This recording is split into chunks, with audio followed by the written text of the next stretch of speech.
ইদানিং দেখা যায় যে পরীক্ষায় ফলাফল খারাপ হলে অনেকেই আত্মহত্যার পথ বেছে নেয়।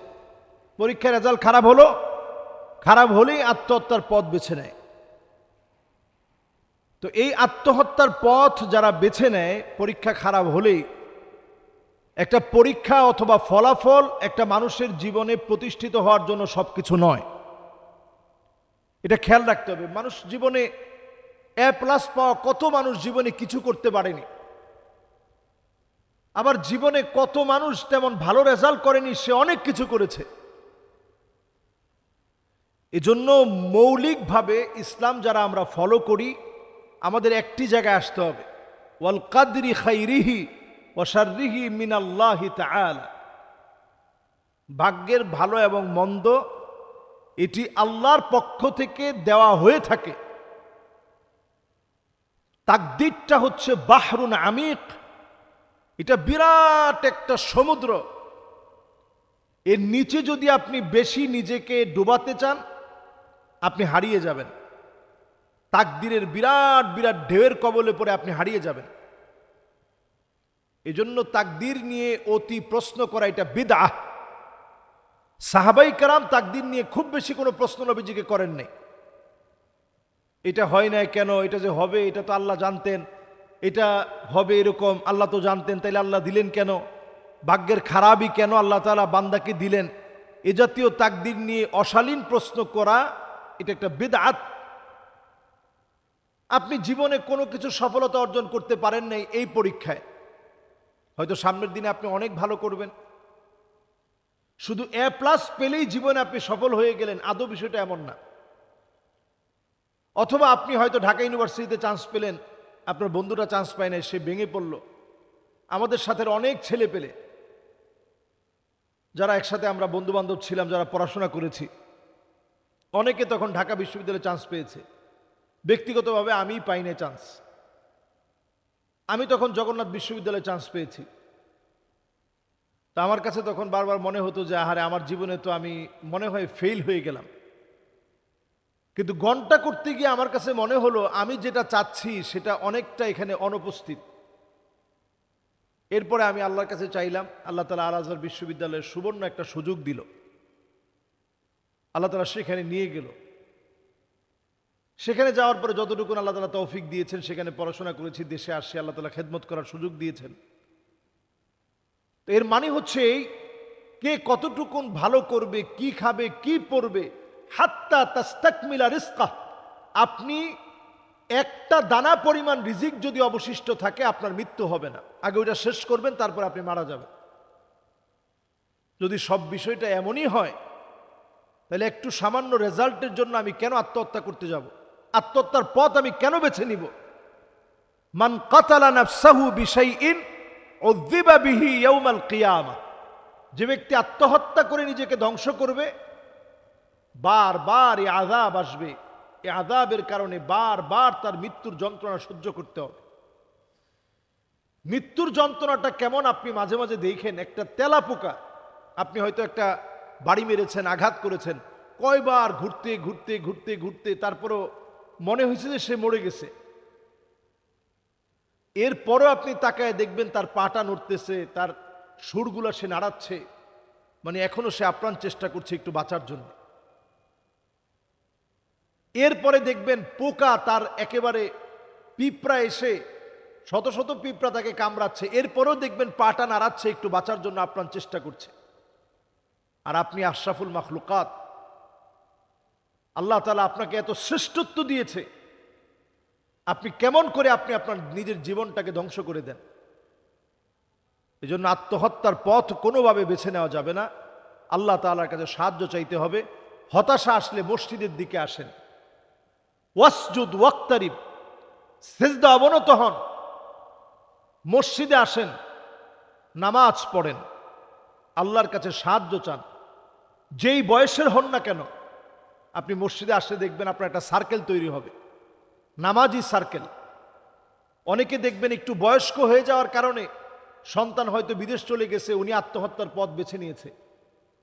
আপনি মসজিদে আসেন, আপনার সহপাঠী আপনি পাবেন নামাজি সহপাঠী। যারা আপনাকে গাঁজা খাওয়ার পরামর্শ দিবে না, নেশার পরামর্শ দিবে না, যারা আপনাকে আত্মহত্যার পরামর্শ দিবে না, বরং এখানে আসলে নামাজের কথা শুনবেন, মনটা প্রফুল্ল হবে, আত্মা পরিশুদ্ধ হবে। এজন্য আমরা চূড়ান্ত সফলতায় আমরা যেন ব্যর্থ না হই, আখিরাতের জীবনে যেন ব্যর্থ না হই। আত্মহত্যার মতো মারাত্মক কবিরা গুনাহ, এটার থেকে আমরা মনটাকে ঘুরায় নিই। আত্মহত্যার যদি একবার আপনি নিয়ত নেন, মেডিকেল সায়েন্স বলছে 99% তার জন্য এটা সহজ হয়ে যায়। যে নিয়ত করে ফেলছে, একবার অ্যাটেম্প নিয়ে ফেলছে আত্মহত্যা করব, তার প্রবণতা 99% থেকে যায়, সে আবার আত্মহত্যা করতে যাবে। কারণ হচ্ছে একবার সে যখন ওইখানে চলে গেছে, বিভিন্ন জন ক্রিটিসাইজ করতেছে, হায় রে তুই আত্মহত্যা করতে গেছিলি, এরপরে বেঁচে গেলি, তোর জীবনটা কই মাসের প্রাণ, এই জাতীয় কথাই হয়তো সে সহ্য করতে পারে নাই, আত্মহত্যা করে ফেলেছে। এজন্য আমরা কাউকে নিয়ে ক্রিটিসাইজ করব না, কারণ নামকে আমরা বিকৃত করে ডাকবো না। সন্তানদেরকে মানুষের সামনে আমরা কোনোভাবে বলবো না সবার ছেলেরা এ প্লাস পেয়েছে, তুই আজকে আমার ইজ্জত সম্মান সব ডুবাই দিলে। এ কথাগুলো আমরা বলবো না। সন্তানদেরকে আমরা বড় করে তোলার চেষ্টা করবো মানুষের সামনে, যে রেজাল্ট একটু খারাপ হয়েছে তাতে কি, ওর অনেক গুণ আছে, ও অনেক বড় হবে। এই কথাটা আপনি একদিন বলে দেখেন, এই সন্তানের কাছে আপনি আসল হিরো হয়ে যাবেন, আপনি আইডল হবেন এই সন্তানের কাছে, যে আমার বাপ বাপের মতো। মানুষ আসলে আপনি যদি অপমান করেন, এটা নসিহার পরিপন্থী। নবীজি সাল্লাল্লাহু আলাইহি সাল্লাম এই জাতীয় নসিহত পছন্দ করতেন না। মানুষকে মানুষের সামনে অপদস্থ লাঞ্ছিত করা, এটা ইসলামে জায়েজ নাই। সন্তানেরও একটা আত্মমর্যাদা আছে, এটাকে আরবিতে গায়রাত বলা হয়। সন্তানের গায়রতে লাগে, আত্মমর্যাদায় লাগে, এমন কোনো কাজ আপনি করবেন না। আবার আপনি বাপের আত্মমর্যাদা নষ্ট হয় এমন কোনো কাজ সন্তান করবে না। আল্লাহ তাআলা আমাদের এই যুব সমাজকে, যারা পরীক্ষা দিয়েছে, রেজাল্টের বাহিরেও আমরা দোয়া করি যেন মানুষের মতো মানুষ হিসেবে আল্লাহ যেন আমাদের সন্তানদেরকে কবুল করে। ময়না নামের যে মেয়েটি আল্লাহর ঘর মসজিদে পাওয়া গিয়েছে, তার মৃতদেহটা, তো আমি কিছু নাস্তিকদেরকে দেখলাম যে এই ঘটনাটা ঘটার পরে তারা খুব উল্লাসিত হয়ে গেছে, যে আল্লাহর ঘর যদি মসজিদটা হয়, তাহলে আল্লাহর ঘরের ভিতরে কি করে ময়নার লাশ পাওয়া গেল। খুব খুশি তারা। আসলে এই জাতীয় ঘটনা যখন ঘটে, তখন কুচক্রী এই মহল খুব খুশি হয়ে যায়, যে মসজিদ অথবা মাদ্রাসা অথবা ইসলামকে নিয়ে একটা ব্লেম দেওয়ার সুযোগ হয়। আসলে মসজিদ আল্লাহর ঘর, এ ঘরের দায়িত্ব আমাদের প্রত্যেকের। সবচেয়ে বড় জালেম বলা হয়েছে ওই লোকটাকে, ওমান আযলামু মিম্মান মানআ মাসাজিদ আল্লাহ, যেই লোকটা মানুষকে মসজিদে প্রবেশ করতে বাধা দেয়। ওমান আযলাম মিম্মান মানআ মাসাজিদ আল্লাহ, আল্লাহর ঘর মসজিদে প্রবেশ করতে যে বাধা দেয়, তার চাইতে বড় জালেম আর কে হতে পারে? তাহলে বড় জালেম কে? যে আল্লাহর ঘরে প্রবেশ করতে বাধা দেয়। বড় জালেম কে? যে আল্লাহর ঘরে মানুষকে ঢুকতে দেয় না। বড় জালেম কে? যে আল্লাহর ঘর থেকে মানুষকে দূরে সরিয়ে রাখে।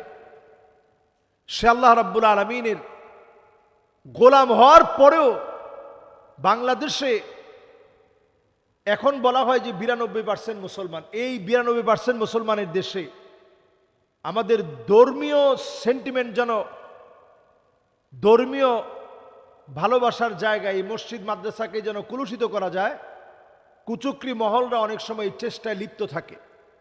আমি বলবো অনতি বিলম্বে এই বিষয়ে সূক্ষ্ম তদন্ত করে টিম গঠন করে কেন কোন উদ্দেশ্যে মসজিদের ভিতরে তার লাশটা রাখা হয়েছে সেটা যেন আইডেন্টিফাই করে জাতির সামনে প্রকাশ করা হয়।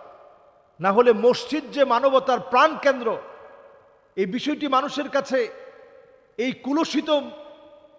কুলুষিত মহলের কারণে এটা প্রশ্নবিদ্ধ হবে, তাদের কারণে মসজিদের মান নষ্ট হবে। এজন্য এই বিষয়টি খুব অল্প সময়ের ভিতরে এটা নিয়ে তদন্ত কমিটি গঠন করে একটা প্রতিবেদন প্রকাশ করা, এটা আমাদের সকলের দাবি।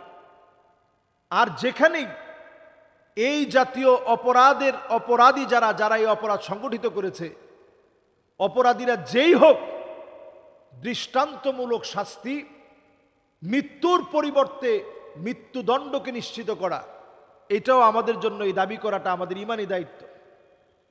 আল্লাহ তাআলা এই কিসাসের এই পদ্ধতি দিয়েছেন, মাসুম বাচ্চারা পর্যন্ত যাদের হাত থেকে নিরাপদ না, তাদের ব্যাপারে অবশ্যই কঠিন থেকে কঠিন শাস্তি, মৃত্যুদণ্ডকে নিশ্চিত করতে হবে। আর এই সময়ে এটা বেড়ে যাচ্ছে। একটা মহল চাচ্ছেই এই দেশটাকে যে কোনো একটা ভাবে যেন অনাকাঙ্ক্ষিত ঘটনার মধ্য দিয়ে একটা অস্থির পরিস্থিতির দিকে দেশটাকে ঠেলে দেওয়া যায়। এজন্য ধর্মীয় সেন্টিমেন্টে মাঝে মাঝে আঘাত করে, দেখে যে টেস্ট করে হুজুররা কি বলে, ধর্মপ্রাণ মুসলমানরা কি বলে, এগুলা মাঝে মাঝে একটু টেস্ট করে।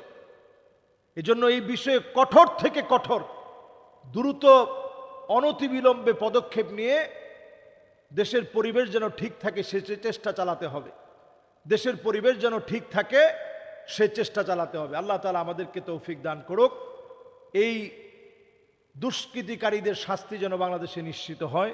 আসসালামু আলাইকুম ওয়া রাহমাতুল্লাহি ওয়া বারাকাতুহু।